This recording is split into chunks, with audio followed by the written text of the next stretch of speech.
new covenant is mentioned in Jeremiah 31 verses 31 to 34, in Hebrew, Yirmiyahu 31 verses 30 to 33, where God says, Behold, days are coming, says the Lord, and I will form a covenant with the house of Israel and with the house of Judah, a new covenant, not like the covenant that I formed with their forefathers on the day I took them by the hand to take them out of the land of Egypt, that they broke my covenant, although I was a lord over them, says the Lord.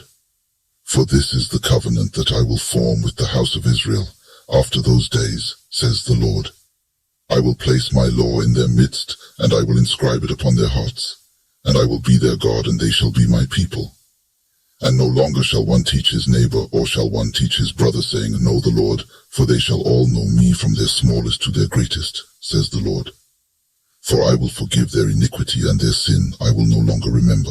This passage reveals that God intends to make a new covenant with the house of Israel and the house of Judah, unlike the old covenant that they broke. The new covenant would involve God writing his law on their hearts and forgiving their sins. The new covenant would also result in a direct and personal relationship between God and his people, without the need for intermediaries or teachers. But what does this new covenant mean for the house of Israel and the house of Judah? Who are they, and how can they receive this promise? According to the Jewish Talmud, the house of Israel and the house of Judah refer to the descendants of the 12 tribes of Israel, who were divided into 2 kingdoms after the death of King Solomon. The northern kingdom, called Israel, consisted of 10 tribes, and the southern kingdom, called Judah, comprised 2 tribes.